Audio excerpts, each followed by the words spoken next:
Puji Tuhan, selamat pagi, shalom Bapak Ibu Saudara sekalian. Apa kabar? Sehat, bahagia dan diberkati Tuhan. Berkatnya banyak. Puji Tuhan, haleluya. Kita mengucap syukur karena anugerah Tuhan yang terus menuntun kita sehingga kita boleh ada sebagaimana kita ada pagi hari ini. Dan kemudian kita boleh bersekutu, menikmati hadirat Tuhan. Bahkan kita juga boleh sama-sama memuji Tuhan dan bersyukur ya karena kasih karunia dan anugerah Tuhan yang besar. Dan kita semua percaya bahwa kita ada karena anugerah Tuhan. Haleluya, puji Tuhan. Kita bersyukur juga Bapak Ibu Saudara sekalian bahwa gereja kita tahun ini betul-betul memprogramkan kita untuk tetap ada di dalam visi di mana Tuhan taruh di dalam hati saya sebagai seorang gembala untuk mempersiapkan jemaat untuk menyambut kedatangan Tuhan ya. Dengan kehidupan yang sungguh-sungguh berkenan, kehidupan yang sungguh-sungguh memuliakan Tuhan dan kehidupan yang ada di dalam panggilan Tuhan. Bapak Ibu Saudara sekalian, saya percaya bahwa semua jemaat juga pasti merindukan ya. Dalam semua aktivitas kita, dalam semua perjuangan hidup kita, dalam semua pencapaian-pencapaian yang ingin kita capai, yang paling utama yang kita rindukan satu, yaitu kita pasti semua kepingin masuk surga ya. Kehidupan kita betul-betul diselamatkan, menikmati janji Tuhan, bukan cuma sekedar tahu tentang janji keselamatan ya, bukan cuma tahu tentang surga, tapi kita tuh betul-betul mengalami surga. Yang setuju katakan amin. Siapa yang mau masuk surga katakan amin. Yang mau masuk surga hari ini katakan amin. Hari ini? Belum ya? Ya kapanpun pokoknya ya kita siap. Makanya gereja kita betul-betul punya concern ya, punya konsentrasi untuk supaya jemaat-jemaat, walaupun mungkin orang bilang wah gereja kita mungkin tidak besar ya, belum besar, tapi kita percaya bahwa isinya jemaat-jemaat yang masuk surga semua ya, jemaat dan gembalanya. Amin Bapak Saudara sekalian. Nah, salah satu hal persyaratan tentang bagaimana supaya kita bisa betul-betul menikmati janji Tuhan, janji keselamatan adalah kita harus percaya kepada Tuhan. Betul? Salah satu syarat utama untuk kita betul-betul menikmati janji Tuhan yaitu percaya kepada Tuhan. Seperti firman Tuhan bilang bahwa karena begitu besar kasih Allah akan dunia ini sehingga Ia mengaruniakan anaknya yang tunggal supaya setiap orang yang percaya kepadanya tidak binasa atau tidak masuk neraka, melainkan beroleh hidup yang kekal atau diselamatkan menikmati surga bersama Tuhan. Karena itu janji Tuhan. Ya, Yohanes pasal yang ke-14 ayat 3. Di mana tempat aku berada, di situ pun kamu berada. Nah, hari ini Yesus ada di surga, kata firman Tuhan. Dan satu saat nanti kita akan juga dijemput untuk menikmati surga bersama-sama dengan Dia. Cuma masalahnya, persyaratan untuk kita menikmati surga adalah percaya kepada Tuhan. Sama-sama ngomong percaya. Nah, kembali lagi beberapa waktu yang lalu sudah kita bahas. Bapak Saudara sekalian, kita tidak bisa melihat Tuhan secara fisik, ya, secara kasat mata. Tetapi kita dituntut untuk percaya. Ya. Siapa sudah pernah ketemu Tuhan? Siapa sudah pernah melihat? Belum ya? Pertanyaannya sekarang belum tahu, belum pernah ketemu, belum pernah melihat, tapi kok percaya? Nah itu kan Bapak Saudara sekalian. Makanya tema kita di bulan ini adalah bagaimana supaya kita mengenal Tuhan. Ya. Ya, orang semakin kenal, ya, semakin kita tahu, semakin kita mengerti tentang sesuatu, tentang seseorang, itu akan membangkitkan yang namanya rasa percaya. Artinya semakin kita kenal seseorang, kita semakin tahu karakternya. Orang ini bisa dipercaya apa enggak? Betul? Semakin dekat, semakin intens, semakin lama kita bergaul, semakin lama kita berkomunikasi, semakin kita akan mengenal satu dengan yang lain. Ya. Salah satu contoh mungkin saya pernah kasih contoh bahwa suami istri itu adalah contoh komunikasi yang paling dekat. Lama-lama semakin kita kenal karakter masing-masing. Mungkin tadinya enggak, waktu pacaran kan masih ada yang ditutup-tutupi, betul ya? Waktu pacaran itu masih ada yang ditutup-tutupi. Tapi giliran sudah menikah nggak ada lagi ya yang ditutup-tutupi, sehingga kita saling mengenal. Bahkan saya heran istri saya, cara nafas saya aja dia tahu bahwa saya lagi ada masalah. Ya, saya cuma nafas, langsung tanya, ada apa Pak? Enggak apa-apa. Walaupun mungkin ada apa-apa ya, istri kan peka ya, punya indera keberapa katanya ya. Kalau para istri, suami macam-macam di luar, istri itu tahu di rumah karena punya indera. Jadi saya kadang-kadang cuma bernapas sedikit aja, langsung istri saya, ada apa Pak? Nggak usah banyak pikiran. Nah gitu Bapak Saudara. Kenapa? Karena sudah saling mengenal dekat. Padahal kami itu nggak pacaran Bapak Saudara sekalian ya. Kita menikah, perkenalan tidak lama, bahkan itu jauh ya. Istilahnya saya menyatakan cinta sama dia itu bulan November tahun 2023. November apa Oktober? Itu pun jarak jauh, saya di Surabaya, dia di Manado. Saya lagi cari ibu gembala. Mau nggak jadi ibu gembala? Mau. Kalau berani datang. Saya datang betul Bapak Saudara sekalian ke Manado. Itu bulan November jadian, bulan Desember saya pulang, tanggal 28 Desember. Ketemu malu-malu, ya. Sampai 2 jam nggak keluar-keluar dari kamar mandi. Ya, karena malu. Ya, akhirnya pas ketemu, nah terus kemudian ngobrol-ngobrol, itu pun kami dibatasi karena sebagai pengerja di gereja sana tidak sembarang ya, harus dikawal kalau ketemu. 28 Desember saya pulang, 2 Januari saya sudah pergi lamaran naik kapal 1 malam di mana? Di Sanger, saudara sekalian, naik kapal.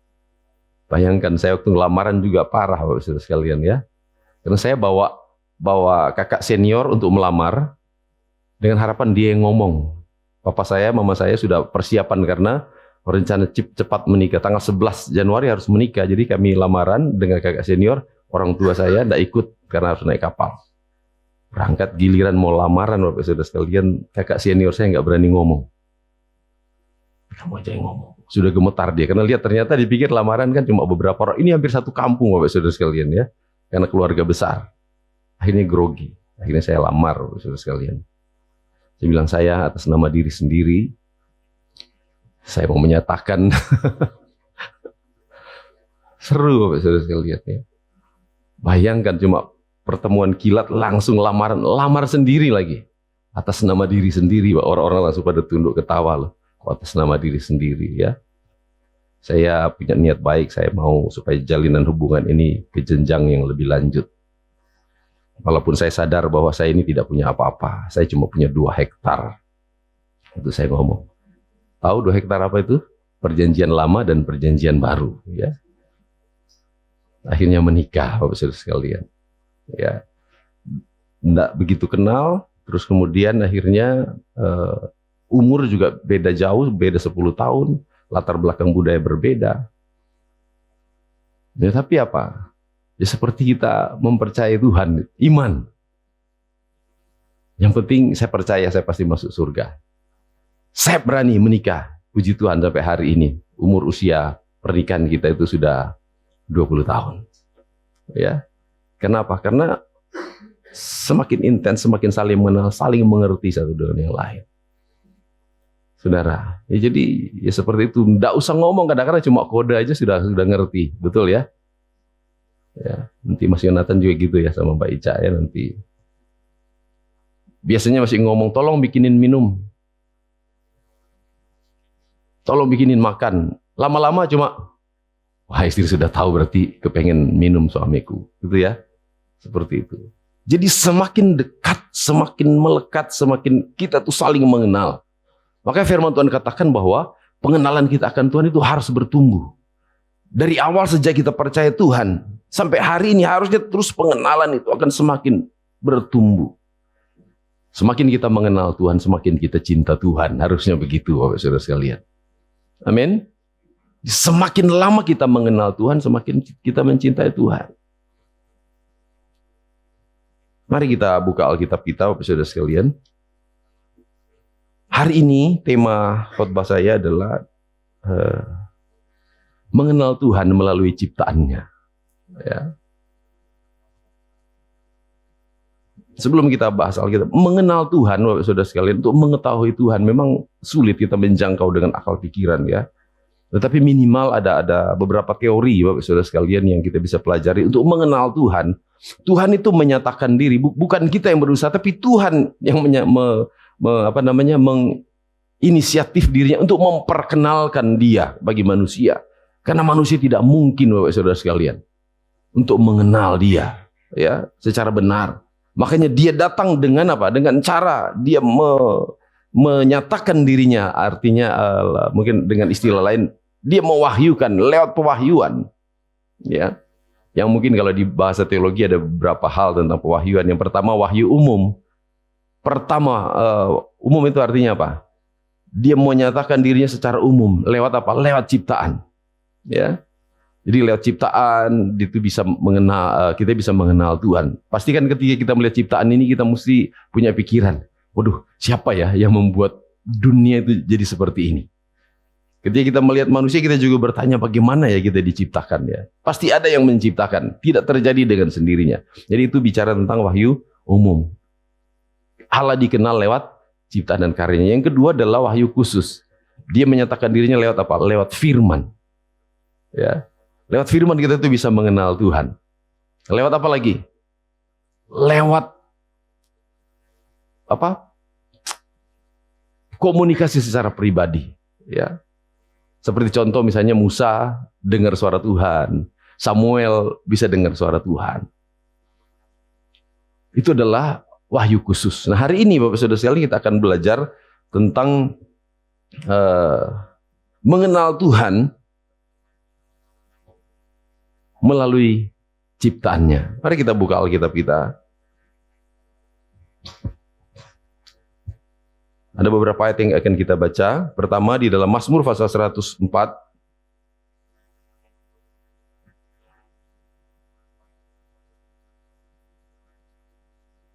Mazmur 104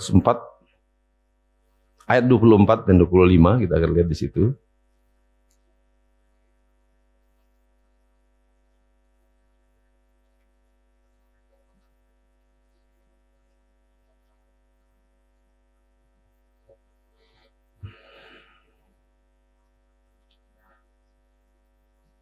Ya, sorry. Sebelum itu kita baca dulu di Mazmur 24 ayat 1 ya. Mazmur 24. Mazmur 24 dulu, ayat 1. Oke. Yuk baca sama-sama. 1, 2, 3. Tuhanlah yang empunya bumi serta segala isinya dan dunia serta yang diam di dalamnya. Oke, kita kembali ke tadi, Mazmur pasal 104 ayat 24. Baca sama-sama, 2, 3. Betapa banyak perbuatanmu ya Tuhan, sekaliannya kau jadikan dengan kebijaksanaan. Bumi penuh dengan ciptaanmu. Terus ayat 25. Lihatlah laut itu besar dan luas wilayahnya. Di situ bergerak. Tidak terbilang banyaknya binatang-binatang yang kecil dan besar, saudara sekalian ya. Kita lihat bagaimana Tuhan memperkenalkan diri lewat ciptaannya. Ya. Tuhan menyatakan diri lewat karya, lewat perbuatannya. Kita akan mengenal. Ya seperti mungkin orang itu akan mengenal seseorang lewat karya atau ciptanya, seperti kalau kita mengenal siapa yang menemukan lampu listrik. Ada yang tahu anak-anak sekolah? Hah? Wah, Mas Yonatan tahu ya. Di sini ada 2 Mas Yonatan. Yonatan di depan sama Yonatan di belakang ya. Thomas Alva, dia penemu apa? Lampu. Dan sebagainya Bapak Saudara sekalian, penemu-penemu yang kita kenal ya. Dan sebagainya. Kalau James Watt, ada yang tahu?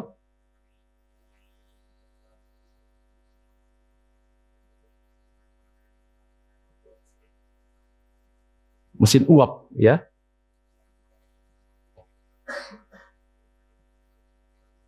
telepon, Graham Bell ya, ada belnya di belakang. Jadi kalau kita ingat telepon, kita ingat siapa yang menjadikannya, siapa yang menciptakannya, walaupun itu semua ciptaan Tuhan ya. Jadi ketika kita ingat misalnya Jalan Kertanegara nomor 14, oh Pak Sudiro, iya kan? Betul nggak? Jalan Kertanegara 26, Pak Pendeta dari Manado, iya kan? Apalagi Bapak Saudara sekalian, kita dengar pecel paling enak di pagi hari jam-jam 5 pagi di Saut Ratap. Nah, Bu Matal, iya kan? Jadi lewat karya, lewat sesuatu yang dihasilkan, kita tuh akan bisa tahu, ya. Apa lagi? Ada warkop paling enak di Geraha Pabean. Pasti Bu Chandra. Nah,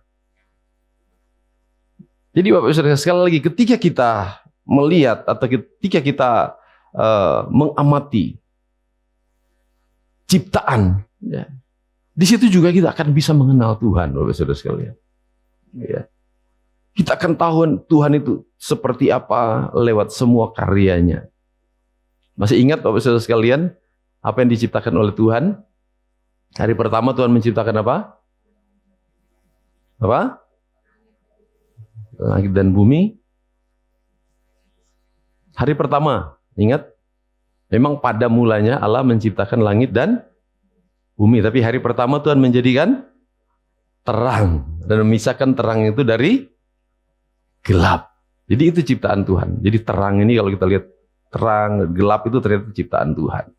Yang kedua apa? Cakrawala. Apa itu cakrawala? Cakrawala itu adalah ruang di mana Tuhan menempatkan seluruh ciptaannya. Ya. Jadi ruang di mana Tuhan taruh, ada bumi, ada benda-benda penerang, ada planet-planet dan sebagainya. Ya. Apalagi setelah cakrawala hari ketiga, Pak? Tuhan membedakan antara, atau Tuhan menciptakan daratan. Ya. 4, benda-benda penerang, ya, planet-planet, bulan, bintang dan sebagainya. Hari kelima, Tuhan menciptakan tumbuh-tumbuhan. Ya. Hari kelima ya. Binatang sebagian, dan juga hari ke-6 Tuhan menciptakan manusia. Ya, hari ketiga ada daratan, hari ke-4 benda-benda penerang, hari ke-5 ada binatang dan tumbuh-tumbuhan, terus kemudian hari ke-6 ada manusia, ya. Nah, lewat hal-hal yang diciptakan oleh Tuhan itulah kita kemudian mengenal siapa Tuhan kita, saudara sekalian. Ya. Jadi kalau kita punya logika, ya, kita punya pikiran yang sehat, Bapak Saudara, saat kita melihat alam, ketika kita melihat ciptaan. Contohnya kalau kita misalnya ke pantai, kita lihat laut, ya. Terus kemudian dengan hamparan yang begitu luas, ya. Bapak Ibu Saudara sekalian sudah pernah ada di tengah laut nggak? Sampai di sini sudah pernah ada di tengah-tengah laut dan sudah tidak kelihatan daratan sama sekali. Ada yang pernah? Wah, saudara mungkin kalau pernah ada di situasi itu, Bapak Ibu Saudara sekalian akan berpikir, waduh ini luar biasa. Cuma yang dilihat cuma air dengan hamparan yang begitu luar biasa dengan ombak dan sebagainya. Kemudian ketika kita ada di puncak gunung, siapa yang sudah pernah naik gunung? Wah, Abed sama Mas Sony ini yang suka naik gunung, ya. Ketika kita ada di gunung dan kemudian melihat pemandangan yang begitu indah, begitu luas, kira-kira apa yang ada di pikiran kita? Pernahkah kita berpikir bahwa ada satu pribadi yang betul-betul punya kekuatan atau kuasa yang besar yang menjadikan semuanya itu? Ya. Pernah kita berpikir bahwa dengan semua apa yang ada di dunia ini, kira-kira seberapa hebat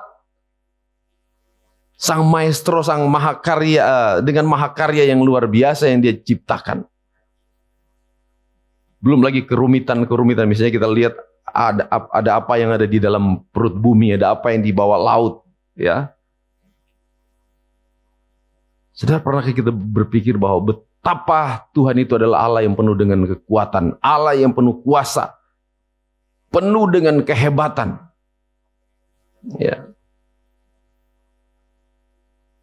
Kira-kira mampu nggak itu membuat kita percaya bahwa di dunia ini ada Tuhan, dan Tuhan itu adalah Tuhan yang hebat, Tuhan yang luar biasa. Bisa enggak kita menarik kesimpulan bahwa dunia ini diciptakan oleh seorang pribadi yang sangat-sangat luar biasa dan mengerti dan faham. Dia mengerti dan juga paham tentang segala sesuatu, Bapak Saudara sekalian. Ini yang harus kita sadari. Nah, lewat ketika kita melihat makhluk ciptaan, mungkin secara umum ketika kita melihat ciptaan, ya, kita tuh betul-betul punya kesimpulan-kesimpulan tertentu.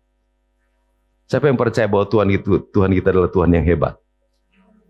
Lewat apa kita mengenal dan kita bisa mengakui bahwa Tuhan itu hebat? Lewat apa, Bapak Saudara sekalian? Ya mungkin lewat kehidupan kita, ya, nafas dan sebagainya. Ada nggak di antara kita yang ketika melihat alam, melihat ciptaan, kemudian kita bisa mengakui bahwa Tuhan kita adalah Tuhan yang hebat dan Dia mengatur segala sesuatu itu sempurna. Bayangkan Bapak Saudara sekalian di tata surya, kalau kita lihat ya ada beberapa banyak sekali planet. Ada yang bergerak dan ada yang tidak bergerak dan ada yang berputar, dan kalau putaran-putaran tata surya itu ketika tidak beraturan bisa dibayangkan nggak Bapak Saudara sekalian? Jadi ini bumi di atasnya itu adalah yang namanya atmosfer, yaitu yang bisa menahan kekuatan setelah atmosfer itu di ruang angkasa. Saudara, kira-kira kalau nggak ada yang seperti itu, bisa dibayangkan nggak bertabrakan planet-planet yang ada di tata surya, di cakrawala ini? Pernah kita berpikir bahwa kehebatan adalah kehebatan yang luar biasa, yang tak tertandingi oleh kekuatan apapun yang ada di dunia ini. Ya. Dan yang lebih hebatnya lagi adalah pribadi yang luar biasa itu adalah pribadi yang mengenal kita dan mengasihi serta peduli dengan kita. Amin, Bapak Saudara sekalian. Ketika kita melihat karya, ketika kita melihat ciptaannya, saudara, itu baru yang kita lihat di luar. Terus kemudian kita lihat di dalam. Lihat manusia. Saudara, tadi malam ya saya besuk Bu Nancy ya di rumah sakit. Saya melihat begitu banyak orang yang antri masuk rumah sakit. Saya melihat, wah, orang itu ternyata tidak ada apa-apa nih di hadapan Tuhan, ya. Saudara, kalau kita lihat isi dari tubuh kita, mulai dari panca indera dan kemudian sampai saraf-saraf. Kira-kira bagaimana itu kok bisa terbentuk secara sistematis ketika anak lahir langsung dia bertumbuh dari bayi, balita dan seterusnya secara sistematis. Kira-kira itu apa terjadi dengan sendirinya? Saya percaya itu tidak terjadi dengan sendirinya. Saraf-saraf yang begitu banyak, semua itu di bawah kendalinya Tuhan. Yang percaya katakan amin. Bahwa semua saraf, semua urat, semua apapun itu yang ada di dalam tubuh kita, semua di bawah perhatian dan kendali Tuhan. Makanya jangan sombong-sombong di hadapan Tuhan, Bapak Saudara sekalian. Ya, kalau kita tahu semua itu adalah di bawah kendali Tuhan, kita jangan macam-macam. Tidak boleh ada yang orang yang sombong ya di hadapan Tuhan. Karena kalau Tuhan cuma sentuh sarafnya dikit, bisa miring-miring, Bapak Saudara sekalian. Betul nggak? Nah, boleh ada yang sombong di hadapan Tuhan. Sentuh aja saraf dikit di kaki langsung tidak bisa gerak. Ya, betapa dahsyat, betapa hebat kuasa Tuhan. Artinya pun kalau kita sakit atau ketika kita mengalami gangguan secara fisik, Tuhan pun ternyata cuma mungkin dengan mudah tuh dia bisa sentuh sedikit langsung bisa sembuh, dan itu dibuktikan Bapak Saudara sekalian. Jangankan sakit, mati aja ketika Tuhan sentuh, ketika Tuhan berkenan itu bisa dibangkitkan. Dan dari situ kita bisa menyimpulkan betapa Tuhan kita adalah Tuhan yang hebat. Nah, ketika manusia jatuh di dalam dosa, Bapak Saudara sekalian, ketika manusia jatuh di dalam dosa, nah kira-kira Tuhan yang sudah menciptakan alam dengan begitu rupa, menciptakan manusia dengan begitu hebat, kira-kira sebagai seorang pencipta, ya, masa dia tidak menyayangkan ciptaannya? Betul Bapak Saudara sekalian? Dia menyayangkan ciptanya, maka firman Tuhan katakan bahwa karena begitu besar kasih Allah akan dunia ini. Kenapa begitu besar kasih Allah akan dunia ini, saudara? Karena dunia sudah jatuh di dalam dosa. Dunia sudah terbawa, ya, oleh keserakan, oleh hawa nafsu. Gara-gara dosa. Makanya Tuhan sebagai sang pencipta, masa dia membiarkan, Bapak Saudara sekalian? Coba kita lihat. Nanti kita buka di dalam Roma pasal yang pertama ayat 20. Yuk kita baca sama-sama. Sebab apa yang tidak nampak daripadanya, yaitu kekuatannya yang kekal dan keilahiannya, dapat nampak kepada pikiran dari karyanya sejak dunia diciptakan, sehingga mereka tidak dapat berdalih. Bapak Saudara sekalian, kita lihat bahwa ada hal-hal yang memang tidak nampak, ya. Ada hal-hal yang mungkin tidak kelihatan, tetapi Tuhan itu bisa menunjukkan, maksudnya tidak kelihatan bagaimana Tuhan itu, tetapi Tuhan bisa menyatakan itu lewat karya, lewat ciptaannya. Saya pernah berkata bahwa Bapak Saudara sekalian pernah menyampaikan suatu kesaksian, dan itu memang itu kesaksian nyata dari seorang dosen saya. Ketika dia ada di satu galeri seni, ya, dia lihat ada tulisan apa itu? Saya sudah pernah cerita, ya. Ada tulisan, ada karya-karya ukiran, ada pahatan yang sangat bagus-bagus. Tapi yang membedakan adalah ada ukiran, ada pahatan yang ditaruh di etalase, tapi ada juga yang tidak ditaruh di etalase. Nah, di etalase itu ada tulisan don't touch. Tahu artinya don't touch? Jangan disentuh, jangan pegang. Tapi dasar dosen saya ini, dia penasaran. Dia bilang, semua sama, ngapain kok ini tidak boleh disentuh? Padahal sama, bagusnya juga sama. Iseng Bapak Saudara sekalian. Dia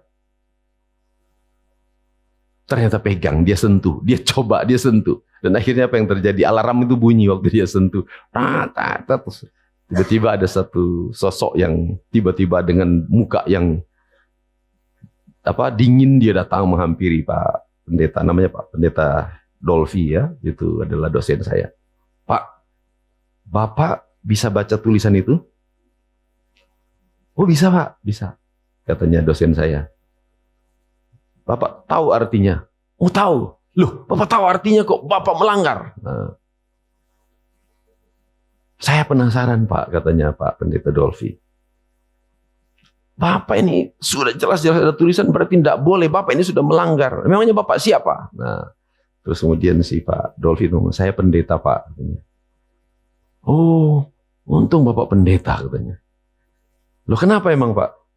Mungkin kalau orang lain sentuhnya mungkin nggak penuh kasih, tapi kalau pendeta itu pasti nyentuhnya penuh kasih. Jadi untung nggak apa-apa, katanya. Terus penasaran Pak Pendeta ini. Loh, Pak, kenapa yang di luar boleh disentuh sedangkan yang ini tidak boleh? Terus namanya Pak Wayan mungkin, ya, di Bali. Pak Wayan cerita, Pak, saya di sini sudah saya terkenal dan memang karya-karya saya juga orang-orang tahu. Yang ada di luar sini memang itu pikiran saya, desainnya saya, tapi yang mengerjakan itu orang lain, karyawan saya. Tapi yang ada di etalase ini, itu pikiran saya, imajinasi saya, dan saya yang mengerjakannya sendiri. Makanya saya begitu menghargai hasil karya saya. Akhirnya mengerti, oh betul juga, ya. Jadi karena dia itu punya hasil karya yang dia anggap itu sangat berharga, makanya dia itu begitu menghargai, dia taruh di etalase. Saudara, saya mau katakan bahwa saya dan Bapak Ibu Saudara sekalian juga adalah hasil karya terbaik dari Tuhan. Sementara ciptaan yang lain itu Tuhan bilang, maka berfirmanlah, maka jadi. Berfirman, maka jadi. Bagaimana Tuhan menciptakan manusia? Dia bentuk. Dia dia buat karya yang luar biasa. Setelah itu apa Bapak Saudara sekalian? Bagaimana untuk supaya manusia hidup? Dia hembuskan rohnya. Dia hembuskan rohnya bagi manusia. Sehingga manusia itu jadi berharga dan sangat berharga di mata Tuhan. Makanya di Yesaya berapa ya? Dikatakan kamu berharga dan mulia di hadapan Tuhan. Maka Tuhan mau gantikan manusia itu dengan Allah harus menjadi manusia. Betapa berharganya kita di hadapan Tuhan, Bapak Saudara sekalian. Betapa kita sangat berharga di hadapan Tuhan. Bukan hanya berharga dan mulia di hadapan Tuhan. Makanya dia jauh-jauh dari surga. Jauh-jauh dari surga. Ya. Datang ke dunia. Supaya apa, Bapak Saudara sekalian? Supaya kita yang tadinya ini berdosa. Kita yang tadinya akan binasa. Kembali dibawa kepada tujuan mulia Tuhan. Itu kita akan diselamatkan. Mengalami kehidupan yang kekal. Itu Tuhan, Bapak Saudara sekalian, ya. Wah, ini siapa itu dari tadi itu? Ya. Sudah jadi dari karya kita tuh bisa melihat. Kita buka, Bapak Saudara sekalian. Sedikit kita bahas itu. Mari kita lihat di dalam Yoel pasalnya yang ke-2 ayat 13.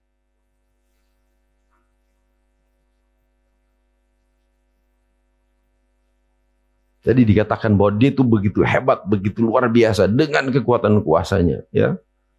Tapi kita juga lihat dalam firman Tuhan kita bisa melihat dan bahkan kita bisa mengalami. Coba lihat.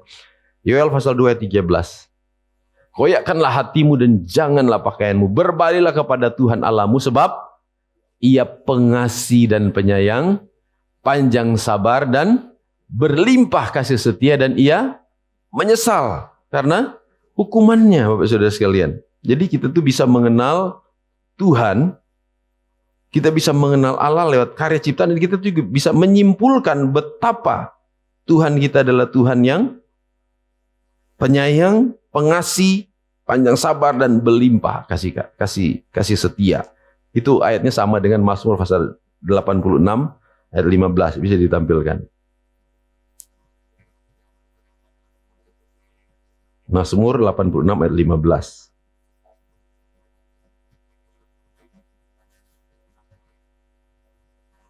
Tetapi Engkau ya Tuhan Allah, penyayang dan pengasih, panjang sabar dan berlimpah kasih setia. Keluaran 34 ayat 6.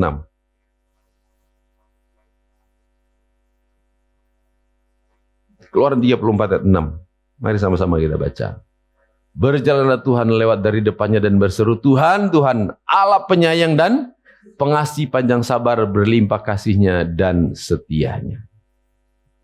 Ada begitu banyak kita bisa melihat bahwa ternyata Allah kita adalah Allah yang berlimpah dengan kasih. Dia adalah Allah yang sabar, Dia adalah Allah yang penyayang, saudara.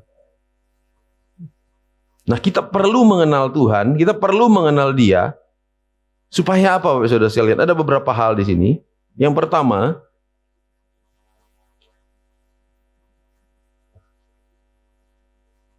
ada begitu banyak hal ya, mungkin kita tidak bisa bahas secara spesifik, tapi saya ambil garis besarnya. Mengapa kita harus mengenal Allah? Mengapa kita harus mengerti Dia secara dekat? Yang pertama, Bapak Saudara sekalian, kita mengenal Allah, ya berarti kita mengerti akan maksud dan panggilannya bagi kita. Jadi sekali lagi, kita perlu mengenal Allah supaya kita mengenal isi hatinya dan kita tahu panggilan kita. Kita diselamatkan untuk apa? Ya. Bapak Ibu Saudara sekalian, panggilan Bapak Ibu Saudara sekalian ada di tempat ini atau jadi orang Kristen apa kira-kira?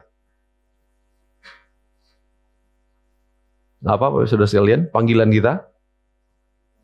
Ketika kita kenal Allah, kita mengerti isi hatinya.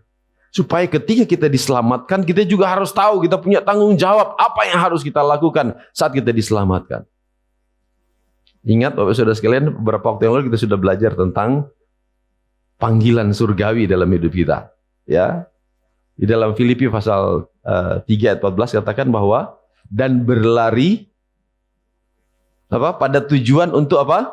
Memperoleh hadiah, yaitu panggilan surgawi, saudara. Ketika kita mengenal Allah bahwa Dia mengasihi kita, kita yang berdosa dibukakan kesempatan untuk pengampunan, kita yang binasa dibukakan kesempatan untuk diselamatkan. Makanya ketika kita mengerti hal itu, kita akan berlari kepada panggilan surgawi untuk diselamatkan. Panggilan surgawi yang kita sudah pelajari kemarin adalah pertama, panggilan keselamatan, ya kan? Percaya kepada Tuhan. Yang kedua, panggilan apa? Dia panggil kita, marilah kepadaku yang letih, lesu, dan berbeban berat. Aku akan berikan kelegaan kepadamu. Artinya panggilan surgawi adalah panggilan supaya kita dipulihkan. Bukan cuma diselamatkan, tapi kita juga akan dipulihkan oleh Tuhan. Dari kondisi kehidupan yang tidak berkenan dibuat berkenan. Dari kondisi kehidupan yang terikat kita dilepaskan. Dari kondisi kehidupan yang tidak karu-karuan kita ditata kembali oleh Tuhan. Itu panggilan surgawi. Yang ketiga, panggilan surgawi adalah pergilah, jadikanlah semua bangsa muridku. Ya kan? Artinya apa? Kita dipanggil juga untuk menjadi berkat, menjadi saksi, menjangkau jiwa.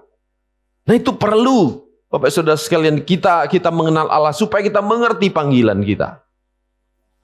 Bukan cuma sekedar saya jadi orang Kristen, datang ke gereja, ibadah, duduk berdiri, buka mata, tutup mata, pulang terima berkat. Bukan seperti itu. Tapi ketika kita mengenal Allah, kita juga mengerti, oh ternyata Allah juga memanggil saya dengan tujuan. Dia punya rencana dalam hidup kita. Oke, saya tetap percaya Bapak Saudara sekalian bahwa Tuhan yang sudah menempatkan kita di sini, Tuhan juga pasti punya tujuan dengan semua dinamika yang kita hadapi. Tapi saya percaya bahwa Tuhan punya tujuan bagi setiap kita ada di sini. Amin, Bapak Saudara sekalian. Saya yang berasal dari desa terpencil yang ada di Sulawesi Utara, Kabupaten Minahasa, Kecamatan Tondano. Jauh-jauh Tuhan lemparkan ke sini. Saya percaya saya punya tujuan di sini. Tuhan punya tujuan lewat saya di tempat ini. Kalau Bapak Ibu Saudara sekalian duduk hari ini di sini, saya juga percaya bahwa Tuhan juga punya tujuan yang mulia buat Bapak Ibu Saudara sekalian. Amin. Harus mengerti panggilan Tuhan. Itu yang pertama Bapak Ibu Saudara sekalian. Ketika kita mengenal Tuhan, kita mengerti akan maksud, ya, dan juga panggilan Tuhan bagi kita. Yang kedua, ketika kita mengenal Tuhan, kita akan mengenal dan percaya akan kuasanya yang tidak terbatas, ya, bahwa bagi Allah tidak ada yang mustahil. Saudara, ketika kita mengenal Dia seperti tadi yang sudah saya bahas, ketika kita melihat ciptaan, ketika kita melihat tubuh manusia dan sebagainya, percayakah kita bahwa Dia punya kekuatan yang hebat? Artinya kekuatan yang hebat itu Dia bisa melakukan segala sesuatu. Tuhan bisa melakukan segala sesuatu, termasuk Dia bisa menyelesaikan masalah kita. Dia bisa menyelesaikan persoalan kita. Yang percaya masalahnya bisa diselesaikan oleh Tuhan, katakan amin. Wong dunia dengan begitu rumit, dunia dengan begitu luar biasa rumitnya, tapi Tuhan itu bisa jadikan segala sesuatu menjadi indah. Apalagi kehidupan kita, ya, kehidupan kita yang rumit. Ada nggak kehidupan kita yang rumit hari-hari ini? Banyak. Ya, semua juga mungkin kita sedang menghadapi kehidupan yang rumit, yang pelik, yang berat. Percaya nggak Tuhan bisa tata kembali menjadi indah, Bapak Saudara sekalian? Kita harus percaya, dunia sehebat ini kerumitannya, Tuhan bisa tata menjadi sesuatu yang luar biasa. Apalagi cuma hidupmu, hidupku, ya kan? Tuhan bisa tata kembali. Ya. Percayalah bahwa apapun yang sedang kita alami hari ini, bahwa Tuhan punya rencana, Tuhan punya tujuan.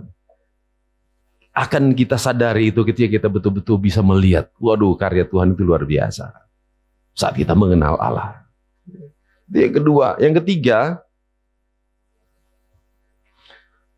mengenal Allah dengan benar, sesungguhnya kita memastikan diri untuk hidup di dalam kekayaan dan kemuliaannya, menjadikan hubungan intim kita dengan Tuhan mengenal Allah dengan benar, sesungguhnya kita memastikan diri untuk hidup dalam kekayaan dan kemuliaannya. Saudara, seringkali kita panggil dia sebagai apa, Bapak Saudara sekalian? Kita memanggil Tuhan kita sebagai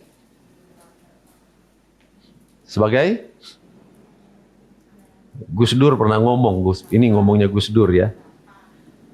Yang paling dekat dengan Tuhan gitu katanya orang Kristen.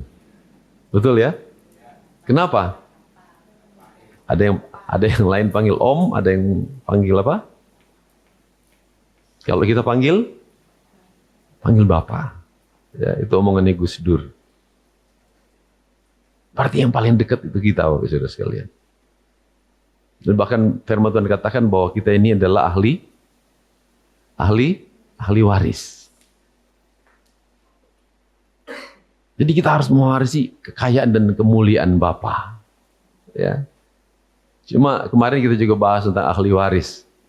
Bicara ahli waris, orang itu pasti tertuju kepada harta, kekayaan, kemuliaan, betul? Itu tidak salah. Tapi jadi ahli warisnya Tuhan, jadi ahli warisnya Yesus. Ternyata kita juga harus diwarisi apa? Ketika kita menderita, kita harus menderita sama seperti dia menderita.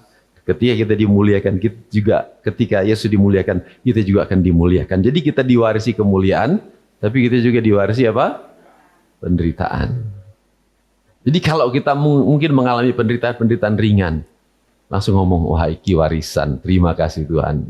Saya menikmati warisan. Amin Bapak Saudara sekalian. Jadi jangan cuma ketika kita berkat Tuhan, terus kemudian, wah ini warisan. Ternyata juga persoalan, masalah yang kita hadapi, mungkin juga itu adalah warisan. Tapi bukan kemudian saya ngomong begini terus ada yang sengaja buat menderita hidupnya. Wah ini warisan. Kalau Bapak Ibu Saudara sekalian nyolong di Indomaret terus masuk penjara, itu bukan warisan, itu salahmu sendiri. Betul nggak? Kalau kita korupsi di perusahaan terus kemudian kita ketahuan masuk penjara, itu salah sendiri. Tapi kalau seperti Ayub, Yusuf, mereka kan tidak salah terus kemudian mengalami penderitaan. Itu mungkin seperti itu yang disebut dengan warisan penderitaan. Amin Bapak Saudara sekalian. Semakin kita mengenal Allah, kita juga mengerti, oh ternyata Allah juga memberi kita warisan ini dan sebagainya. Termasuk kemuliaan. Jadi jangan putus asa Bapak Saudara sekalian. Kalau hari ini kita mungkin sedang mengalami kehinaan, kita sedang mengalami penderitaan, pada satu saat nanti kita akan mengalami warisan di mana kita akan dimuliakan. Seperti janji Tuhan, sebagaimana aku dimuliakan, anak-anakku juga akan dipermuliakan. Saya dan Bapak Ibu Saudara sekalian adalah anak-anaknya, yang satu saat kita akan dimuliakan oleh Tuhan. Yang percaya katakan amin. Yang keempat, Bapak Saudara sekalian, ketika kita mengenal Allah dengan benar, ya, bukan saja kita mengenal namanya, ya, tapi kita juga harus mengerti isi hati Tuhan, sifat dan karakter Tuhan. Ya. Ketika kita mengenal Dia bukan cuma sekedar mengenal namanya, tapi kita juga harus mengerti apa? Sifat dan karakternya. Bapak Saudara sekalian, saya percaya kita juga pasti sudah pernah belajar tentang firman Tuhan di dalam Kejadian pasal 1:26. Firman Tuhan bilang, marilah kita menjadikan manusia menurut gambar dan rupa Allah. Gambar dan rupa Allah. Itu bukan berbicara soal bagaimana Tuhan secara fisik. Oh berarti Tuhan itu seperti ini ya, seperti fisik manusia. Itu berbicara tentang sifat, berbicara tentang karakter, berbicara ya tentang citra. Ya. Makanya kita mengenal Tuhan bukan cuma sekedar kita tahu, ya, tahu nama Tuhan, tetapi kita juga harus mengerti sifat dan karakter Tuhan. Kalau orang Indonesia bilang buah jatuh tidak jauh dari pohonnya, berarti kita juga harus tahu bahwa kita ini sebagai anak-anak Tuhan harus punya karakter, sifat dan perilaku sama seperti Tuhan. Tadi dikatakan Dia pengasih, penyayang, panjang sabar dan berlimpah apa? Kasih karunia. Siapa di sini yang merasa bahwa saya ini sudah menjalankan tanggung jawab saya mempunyai karakter seperti Tuhan. Saya adalah orang yang pengasih. Siapa yang merasa saya pengasih? Boleh lambaikan tangan. Loh kok ragu-ragu? Siapa yang sudah merasa bahwa saya ini adalah seorang pengasih? Ya, walaupun belum sempurna, tapi pasti kita sudah mulai mempraktekkan. Kita peduli, kita mengasihi, melihat orang yang susah, melihat orang yang menderita, kita peduli dan kita mulai mempraktekkan. Bukan cuma, wih sakno, tapi tidak ditolong. Orang yang mengasihi adalah orang yang mempraktekkan kasih itu. Ya, Tuhan kan begitu. Kalau Tuhan cuma dari sorga, kasihan ya manusia itu mau binasa. Ya sakno, terus dia tidak datang ke dunia. Kira-kira kita kemana nanti? Ya pasti akhirnya kita ke neraka semua manusia di dunia ini. Kalau Tuhan cuma ngomong, kasihan ya manusia itu. Makanya dia dikatakan pengasih karena apa? Karena dia mempraktekkan kasih. Dia tinggalkan kemuliaan surga. Dia datang ke dunia. Rela menderita buat kita. Amin, Bapak Saudara sekalian. Dia adalah Allah yang pengasih. Apalagi penyayang. Siapa di sini penyayang? Katakan amin. Bagaimana cara kita menyayangi? Oh, kalau Bu Edi sudah ya. Makanya harus disayang waktu hidup ya. Jadi yang masih punya pasangan saling menyayangi. Lah wes gak ono baru nangis ya kan? Saling menyayangi. Amin Pak Vence, Bu Sri. Saling menyayangi ya, Pak Diro, Bu Diro. Pak Natu, Bu Natu saling menyayangi. Siapa lagi? Bu Mariam, Pak Kirno ya. Orang tua anak, ayo kita saling menyayangi. Karena Tuhan kita penyayang, bahwa firman Tuhan katakan bahwa kita harus bukan cuma orang-orang yang kita kenal justru yang kita sayangi. Firman Tuhan bilang apa? Kasihilah. Makanya kalau istilah belum kenal, belum disayang, itu sebetulnya kalah dengan istilah orang Kristen. Betul nggak? Kalau orang dunia kenal dulu baru disayang. Betul. Tapi kalau orang Kristen, kasihilah. Loh, kasihilah musuhmu. Lebih dalam mana itu Bapak Saudara sekalian? Tidak dikenal, tidak disayang, disayang, dikenal baru disayang. Kalau orang Kristen tidak perlu dikenal, harus disayang. Betul nggak? Wong musuh aja dikasihi kok. Betul? Pengasih, penyayang, terus apa? Panjang sabar. Nah, saya mau tanya di sini, siapa yang sudah panjang sabar? Katakan amin. Kan Allah kita panjang sabar, betul nggak? Allah kita panjang sabar. Berarti anak-anaknya juga harus panjang sabar. Sudah berapa sabar kita selama ini? Aku 30 tahun sabar iki. Aku hampir 50 tahun sabar kok ngene terus.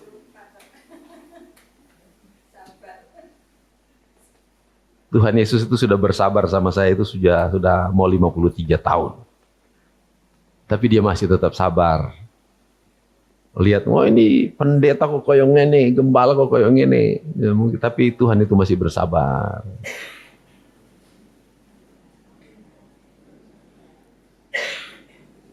Tuhan juga bersabar buat Bapak Ibu Saudara sekalian. Masih kadang-kadang kita menurut Tuhan mungkin, waduh anakku ini bencek no ini. Sudah tak korbankan nyawanya buat dia, wong ke gereja aja males. Sudah tak korbankan nyawanya buat dia, wong doa aja jarang-jarang. Sudah tak korbankan nyawa buat dia, tapi mau berkorban sedikit aja perhitungan. Mungkin seperti itu Tuhan ya, saudara sekalian. Tapi dia tetap panjang sabar. Gimana pun mereka tetap anakku. Ya, mungkin Tuhan kayak gitu. Saudara, kalau kita menyelami isi hati Tuhan, kita akan tertransfer dengan karakter dan sifatnya, saudara sekalian. Amin. Ketika kita mengenal dia dengan benar, kemudian kita ambil keputusan untuk percaya. Saya yakin Bapak Saudara sekalian, kalau kita kenal Tuhan, tidak ono mundure dalam melayani Tuhan. Betul? Kalau kita kenal Tuhan, nggak ada menyerahnya kita mengiring Tuhan. Ya, walaupun mungkin kita kadang-kadang sudah merasa, saya sendiri, bukan cuma saudara sekalian, saya sendiri kadang-kadang sudah merasa, Tuhan lelah, Tuhan sudah capek aku Tuhan. Ya, tapi ternyata ketika saya menyelami Tuhan, mengenal Dia lebih dekat, seperti firman Tuhan katakan. Terakhir, ayo kita tampilkan Hosea pasal 6 ayat 3 tadi. Hosea pasal 6 ayat 3. Yuk baca sama-sama. 2, 3. Marilah kita mengenal dan berusaha sungguh-sungguh mengenal Tuhan. Ia pasti muncul seperti fajar. Ia akan datang kepada kita seperti hujan pada akhir musim yang mengairi bumi. Haleluya. Sudah firman Tuhan katakan, berusaha sungguh-sungguh mengenal Dia. Berusaha sungguh-sungguh itu bukan satu proses yang mudah. Tentu ada tantangannya. Makanya firman Tuhan, berusaha sungguh-sungguh. Ketika kita menunjukkan usaha yang sungguh-sungguh, firman Tuhan bilang, Dia akan muncul. Dia akan memperkenalkan dirinya. Ya, seperti apa? Seperti fajar. Seperti orang lihat, orang di malam terus tiba-tiba pagi. Wah, luar biasa. Seperti hujan di akhir musim yang mengairi bumi. Saya sudah banyak perhatikan, saudara, kalau mau habis masa musim hujan, ya biasanya itu ada banjir besar ya. Tapi musim tahun ini, baru awal musim aja sudah banjir besar ya. Kita dikurung selama 3 hari, tidak keluar-keluar. Apalagi kalau akhir musim. Nah, firman Tuhan bilang, ketika kita berusaha mengenal Tuhan sungguh-sungguh, Dia akan memperkenalkan dirinya. Saudara, ini berpengaruh tentang yang namanya keselamatan. Ini penting, saudara sekalian. Tampilkan Yesaya pasal yang Yohanes pasal 17 ayat 3. Yohanes pasal 17 ayat 3. Baca sama-sama. 2, 3. Inilah hidup yang kekal itu, yaitu bahwa mereka mengenal apa? Engkau satu-satunya Allah yang benar dan mengenal Yesus Kristus yang telah Kau utus. Saudara, ternyata hidup yang kekal itu ada hubungannya dengan mengenal Allah. Ya. Ketika kita kenal Dia dan kemudian kita ngomong percaya, percaya itu akan kita buktikan dengan tindakan. Ketika kita mengenal, kalau tidak mengenal mungkin asal-asalan kita. Jadi orang Kristen pun asal-asalan. Gereja ya gereja, pelayanan ya pelayanan, ndak ya ndak, saudara. Nah, kalau kita mengenal Tuhan dengan benar, itu firman Tuhan katakan, inilah hidup yang kekal itu, bahwa mereka mengenal Engkau. Jadi jangan berhenti mengenal Tuhan, terus berusaha. Semakin hari semakin kita mengenal, semakin hari semakin kita tahu isi hati Tuhan, semakin hari juga semakin kita percaya dan semakin mencintai Tuhan. Yang setuju katakan amin. Mari kita tunduk kepala, kita mau berdoa bersama-sama untuk firman Tuhan. Biarlah setiap firman, biarlah setiap kebenaran yang sudah kami terima pagi hari ini benar-benar mendatangkan kekuatan bagi setiap kami. Membawa kami untuk semakin hidup berkenan memuliakan nama-Mu. Meteraikanlah setiap firman ini bagi setiap pribadi lepas pribadi, sehingga kami benar-benar semakin menghidupi setiap firman Tuhan. Terima kasih Bapa, di dalam nama Tuhan Yesus kami mengucap syukur untuk setiap firman-Mu. Terima kasih Tuhan, di dalam nama Yesus.